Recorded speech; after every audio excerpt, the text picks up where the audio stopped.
Dia kan anakmu. Enggak. Astagfirullah. Ma, kenapa kita harus bicara soal anak kandung atau anak tiri sih? Papa hanya mau Mama bicara sama dia. Tanya apa maunya. Kalau papa mau, papa dong yang bicara. Kalau nggak mau, ya bilang kita udah tidur.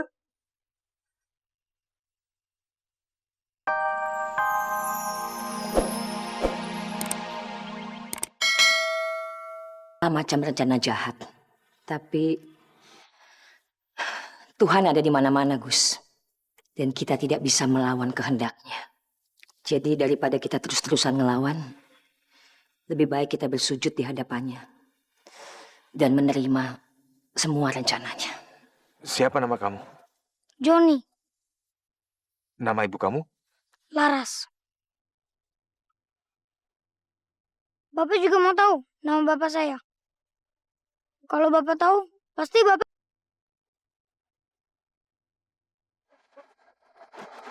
Maaf, Anda sudah buat janji? Itu urusan gua.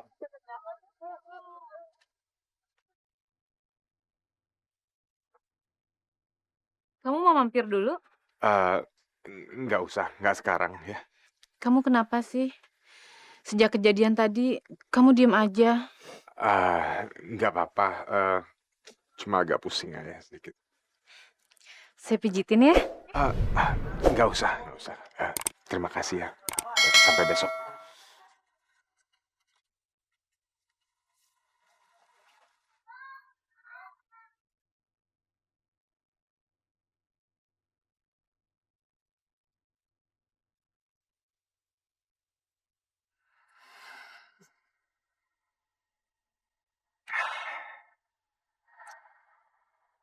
Kenapa ya saat semuanya begitu sempurna, tiba-tiba datang awan kelam menghadangku?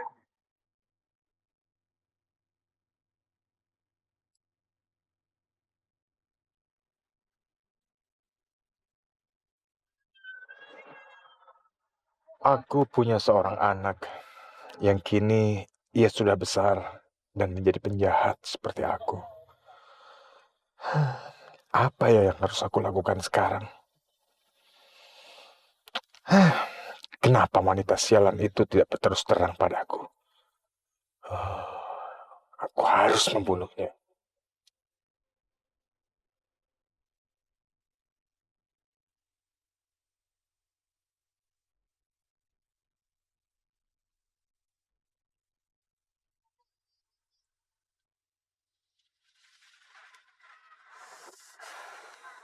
Sialan. Lama amat meditasinya.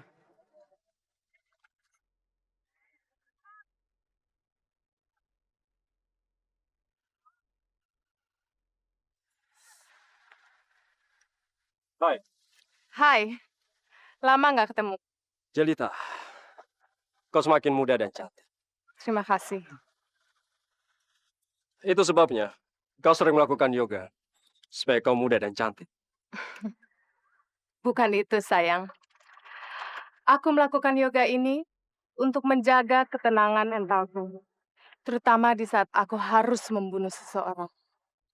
Untuk wanita sehalus dan secantik aku, diperlukan mental yang prima.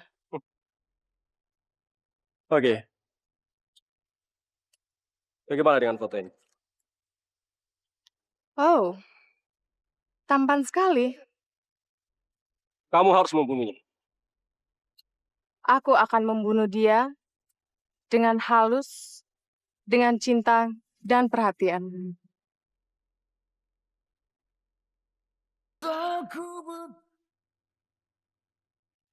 Nyonya, sama Sarmi saja. Nggak apa-apa, Pak Tisno. Saya senang kok bisa bantu.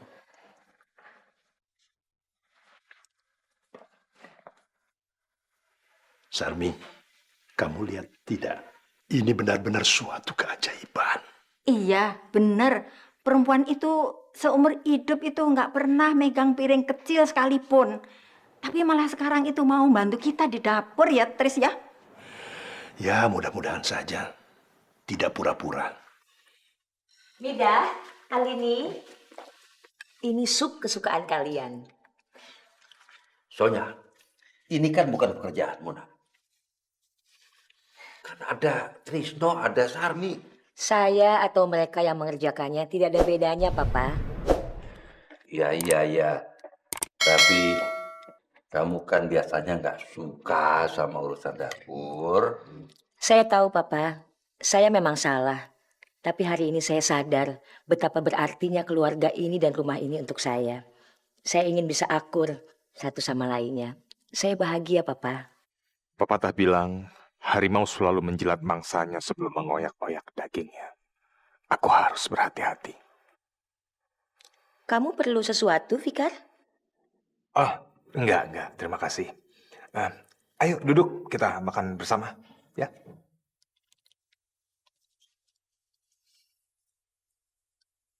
Kalian tahu betapa bahagianya Pak. Agus juga, Pak. Ya, saya juga merasa sangat bahagia sekali.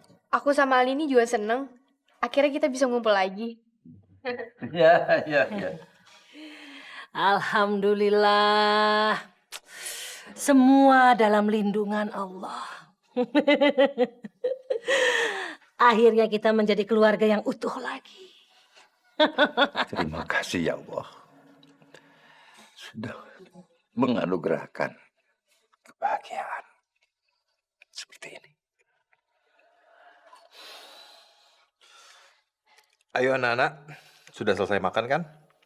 Sekarang kalian cuci tangan, cuci kaki, pergi tidur ya. Loh, Alini, kamu kenapa? Biasanya kan kalau kita mau tidur, Papa selalu ceritain dongeng untuk kita. Masa Papa lupa sih? Enggak, Papa nggak lupa kok. Hah? Yuk. Nah, gitu dong.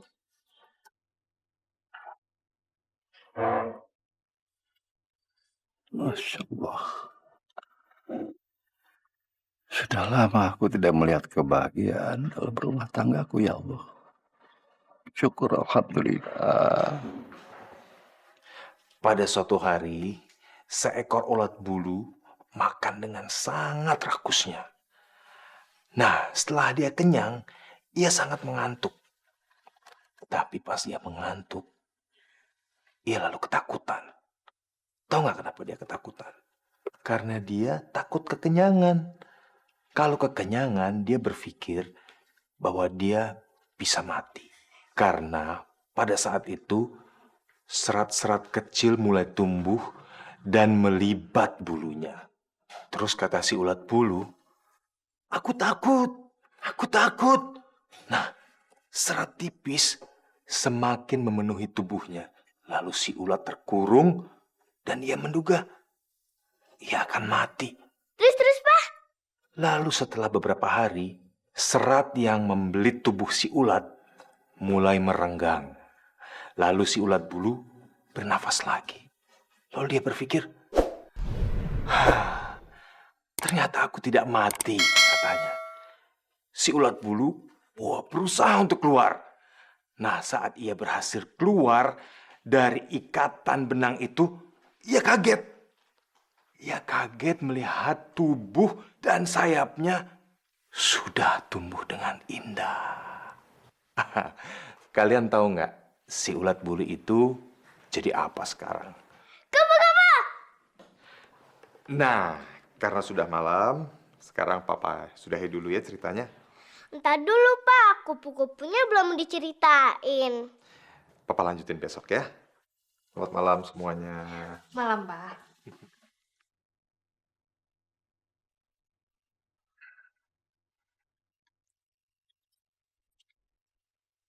Gila, berapa lama ya gua kuat jadi Fikar? Masa gua mesti mendongeng setiap hari? Nyonya, ini ada telepon dari Non Mawar. Mau apa lagi dia sekarang? Mama bicaralah sama dia. Kenapa Mama sih yang harus bicara? Masya Allah. Dia kan anakmu. Enggak. Astagfirullah.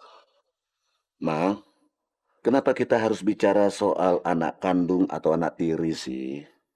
Papa hanya mau Mama bicara sama dia. Tanya apa maunya. Kalau Papa mau, Papa dong yang bicara. Kalau nggak mau, ya bilang kita udah tidur.